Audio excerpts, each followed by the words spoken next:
안녕하세요, 여러분.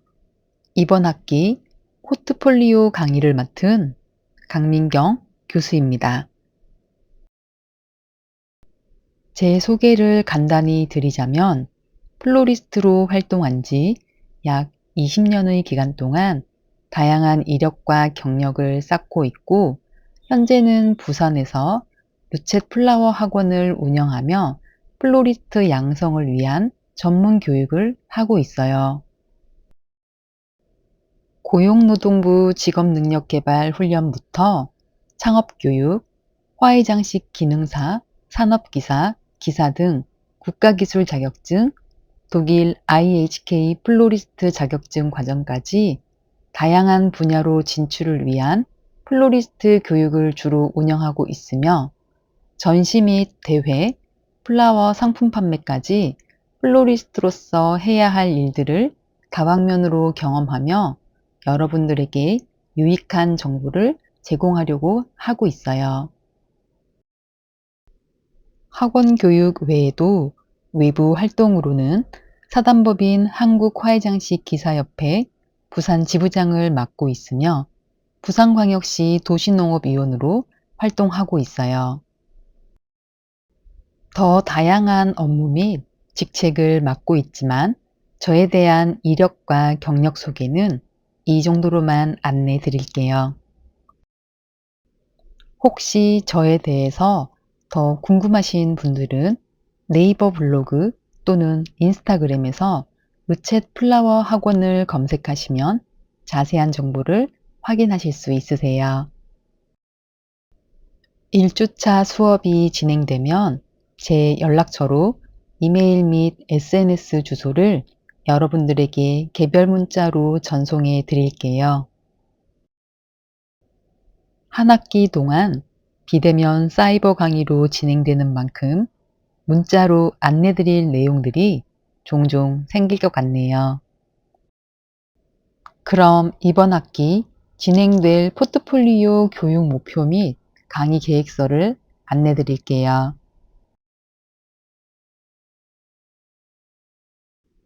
이번 학기 포트폴리오 강의의 교육 목표는 포트폴리오 기획에 필요한 기본 개념, 제작과 구성 원리를 이해하여 클라이언트 및 인사 담당자에게 창의적인 포트폴리오를 제시할 수 있어요. 또한 포트폴리오 기획, 기법, 재료 선택, 도구, 제작 툴 등을 학습하여 감각을 익힐 수 있어요. 한 학기 동안 잘 준비하여 포트폴리오를 완성하면 여러분들이 클라이언트나 인사 담당자에게 플로리스트인 자신을 효과적으로 전달하고 표현할 수 있을 거예요.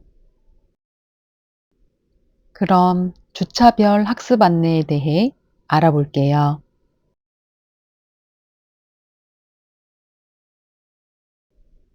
주차별 학습 안내를 보시면 1주차에는 포트폴리오에 대한 이해로 포트폴리오의 정의, 포트폴리오 제작 방법에 대해 살펴볼 거예요.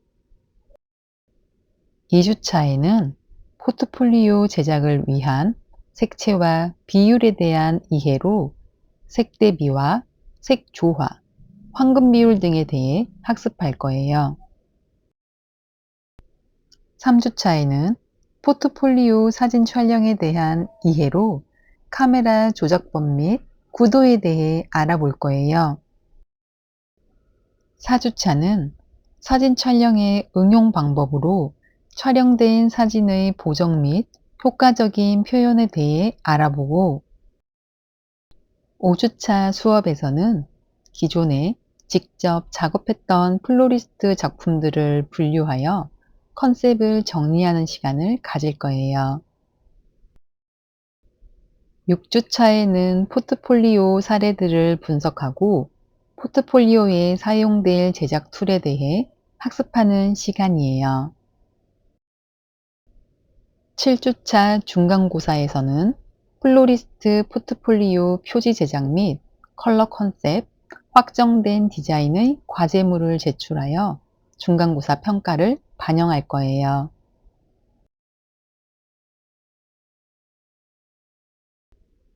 8주차 수업부터는 포트폴리오 제작 실습 시간이 많아질 텐데요. 8주차에는 포트폴리오 제작 툴을 사용하여 레이아웃을 구성하는 실습 시간을 가지고 9주차에는 포트폴리오 제작 툴을 사용하여 목차를 구성할 거예요. 10주차부터 14주차까지는 포트폴리오 제작 완성 실습으로 매주 플로리스트 작업들을 업데이트 할 거예요. 마지막 15주차에는 기말고사로 완성된 포트폴리오를 제출하는 과제로 기말고사 평가를 반영할 거예요. 앞에서 설명드린 강의 계획서대로 수업을 진행하면서 수업 진도 및 여러분들의 의견 반영에 따라 강의 내용은 조금씩 변경될 수도 있다는 점 미리 안내 드릴게요. 그럼 이번 주 수업인 포트폴리오에 대해 알아보도록 할게요.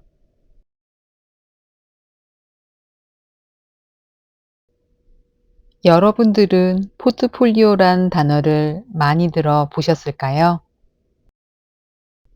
포트폴리오는 플로리스트뿐만 아니라 디자인 계열이나 기술 계열에서 많이 사용하는 자기소개서라고 이해하시면 쉬울 텐데요. 화려하거나 간결하고 다양한 매력으로 본인만의 창작물을 남들이 보기 쉽게 제공하는 서비스라고 생각할 수 있어요.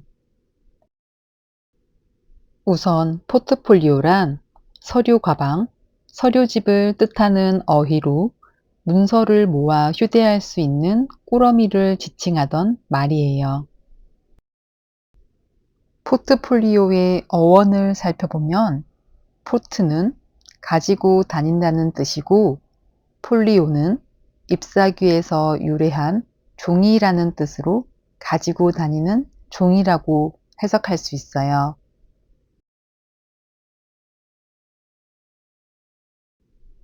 포트폴리오는 개인의 역량과 경험, 성과, 작업물 등을 정리하여 한눈에 보여주는 자료집으로 우리 플로리스트들에게 꼭 필요한 소개서인데 자신의 성장 과정을 보여주는 자서전은 아니라는 점을 명심해야 해요. 간혹 작품의 제작 과정을 순서별로 나타내거나 완성되지 못한 초기의 작품들을 나열하는 것은 포트폴리오에서 피해야 할 내용이에요.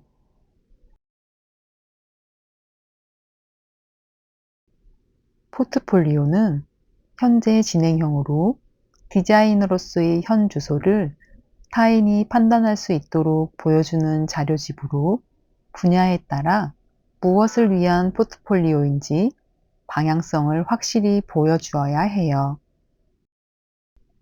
포트폴리오는 어원처럼 종이에 출력하여 표현하게 되면 한정된 사람들에게 제공되는 단점이 있어요. 그래서 요즘에는 SNS나 웹을 이용하여 거리의 제약 없이 전 세계의 자신을 다양하게 표현하고 알리는 사람들이 많아지고 있어요. 우리도 포트폴리오를 잘 작성해 놓으면 앞으로 해외에서 의뢰받는 일들이 있을 수도 있겠다는 기대를 가지고 계속 업데이트해 나가도록 해요.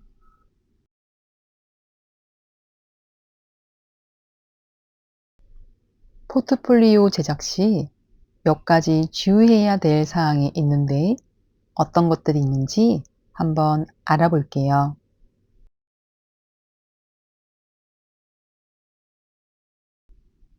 우리가 제작한 포트폴리오는 왜 보여주려고 하는 걸까요? 플로리스트 포트폴리오를 제작할 때에는 왜 보여주는지 명확한 목적을 나타내야 해요. 이러한 목적에 따라 내부 컨텐츠도 달라질 텐데요. 플로리스트 포트폴리오는 브랜드 디자이너로서의 가능성을 쉽게 파악하도록 작업되어야 해요. 포트폴리오를 통해 단순히 시각적인 결과물만을 보여주는 것이 아니라 나라는 사람의 디자인적 가치관, 경험 등을 표현하여 짧은 시간에 나를 알리는 작업이에요. 이러한 방법으로 자신을 PR하고 나의 강점을 다른 사람들과 차별화해야 해요.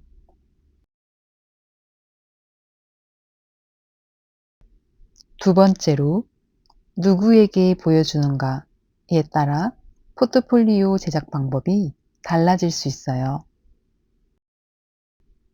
플로리스트 업무를 잘 아는 실무 디자이너에게 보여줄 때에는 디자인 구성 및 작품을 전문적으로 표현해야 해요. 전문가에게는 작품의 자세한 설명보다는 자신이 해낼 수 있는 능력 수준을 표현할 수 있는 포트폴리오가 더 중요해요.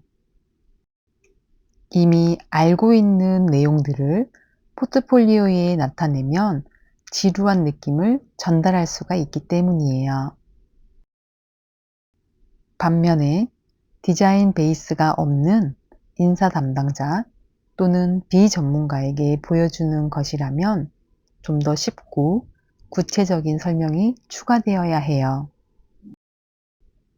제작 배경 및 규모, 제작 방법 등 상세한 설명 등이 포함되면 작품을 이해하기가 쉬울 것이고 나의 역량을 평가할 수 있는 판단이 서게 돼요.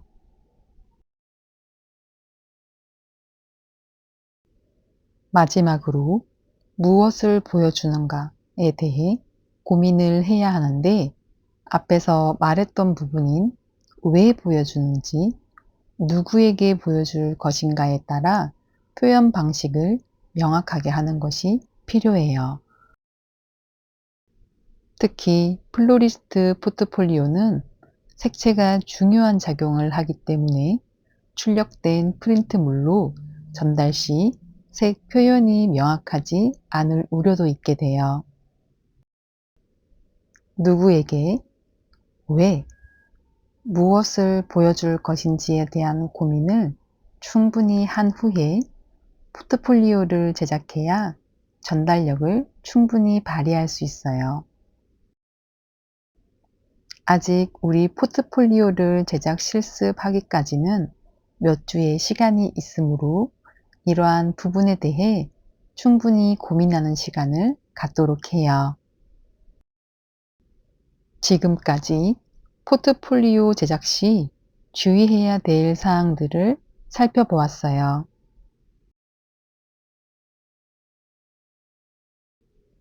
그럼 이제 좋은 포트폴리오를 위한 준비 사항에 대해 알아보도록 할게요. 포트폴리오 준비를 위해 구도와 명도, 그리고 컬러 컨셉을 고려해야 해요. 구도는 포트폴리오 레이아웃에 대한 고민으로 시각적 효과를 담당해요. 그리고 명도는 강한 대비를 활용해 중요한 컨텐츠를 효과적으로 표현하는지 점검해야 해요.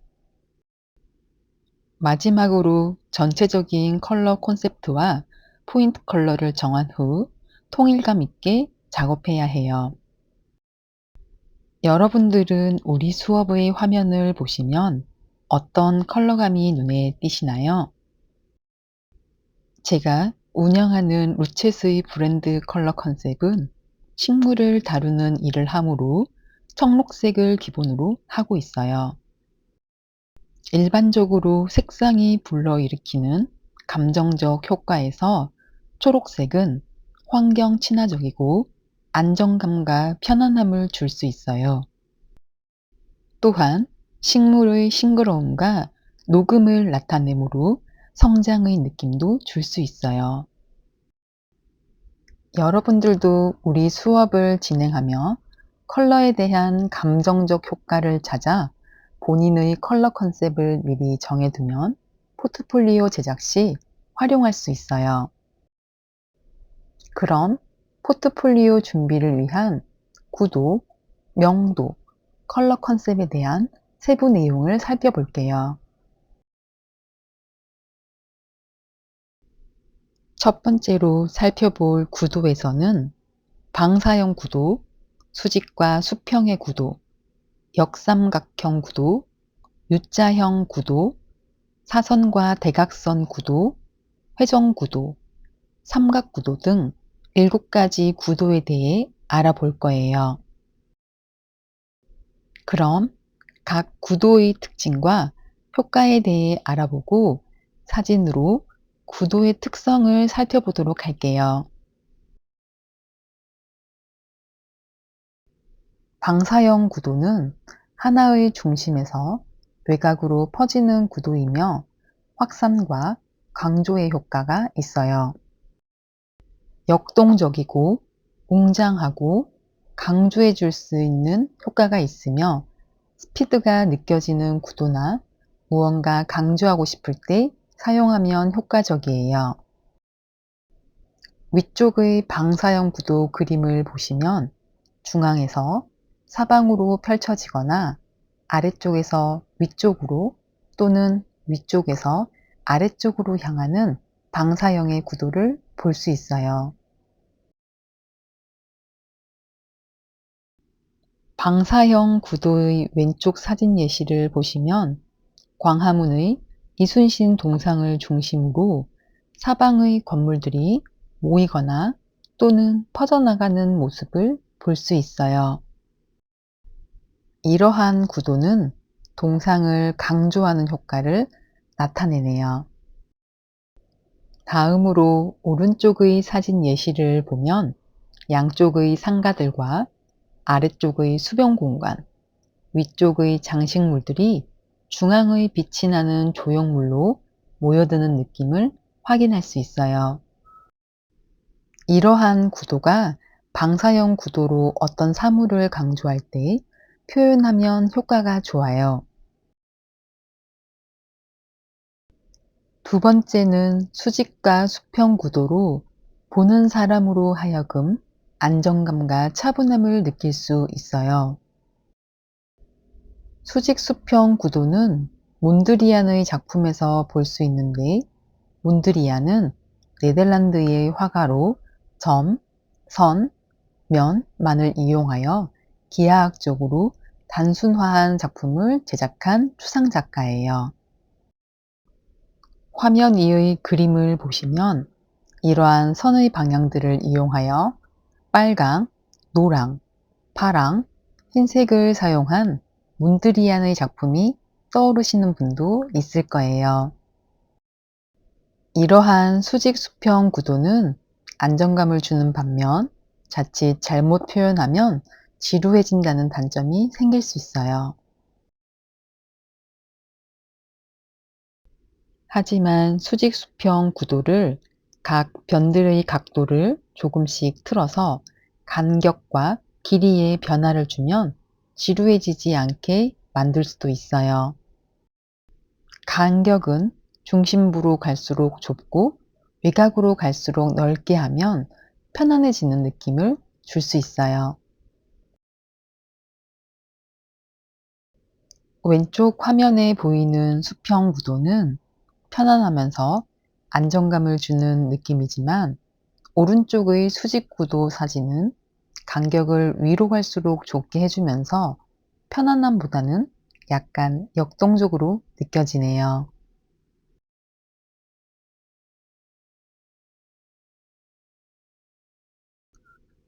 세 번째로 역삼각형 구도는 위에서 아래로 시선이 유도되도록 배치하여 강조하고자 하는 사물을 집중시키는 효과가 있어요.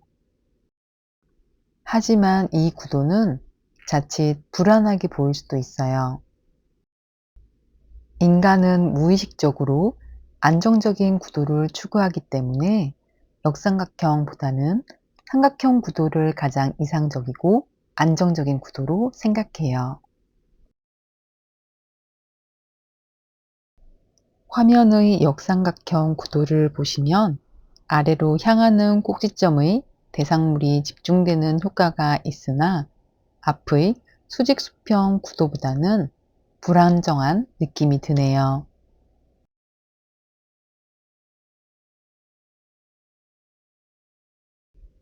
다음으로 U자형 구도는 공간감과 흐름을 가장 쉽게 표현할 수 있는 구도이므로 주제부를 배치하고 가장 쉽게 드러낼 수 있는 장점이 있어요. U자형 구도가 반복되면 S자형 구도가 되고 S자형 구도가 직선이 되면 Z 구도로 변형할 수 있어요. U자형 구도를 사용할 때 화면의 분할과 균형에 신경 써야 하는데 화면의 중심에서 구도가 이루어지기보다는 약간 양옆, 위아래로 치우치게 하는 방법이 더 안정적이에요. 이 구도는 공간감을 크기로만 조절하다 보면 한쪽 화면이 비어 보이므로 다른 요소를 추가하여 균형을 맞춰야 해요. 화면의 예시 사진은 우리가 흔히 볼 수 있는 풍경 사진의 구도를 보여주고 있네요. 도로나 강, 산길 등 다양한 풍경들을 담을 때 이러한 구도를 많이 사용하는 것 같아요.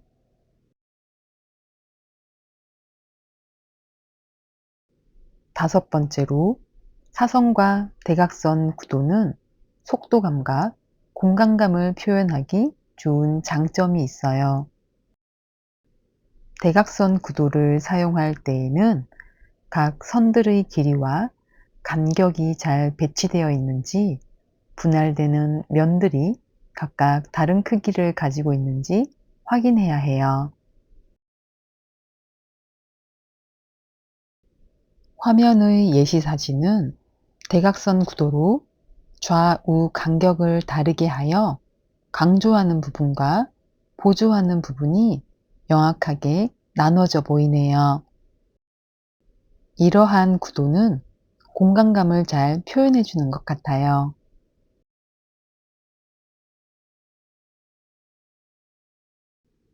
여섯 번째 회전 구도는 어느 한 지점에서 시작되어 생기는 회전 곡선 구도로 에너지가 넘치고 역동적인 느낌을 줄 수 있어요. 화면의 중심에서 시작되기보다는 조금 치우치게 중심에서 떨어진 곡선으로 표현하고 힘과 변화를 강조하고 싶을 때 사용하면 좋은 효과를 낼 수 있어요.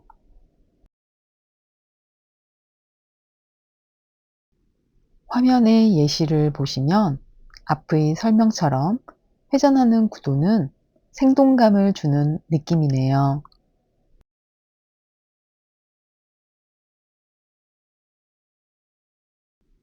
마지막으로 삼각구도는 공간감을 효과적으로 표현할 수 있는 장점이 있어 주제와 부주제의 배치가 쉽고 균형을 맞추기 쉬워요.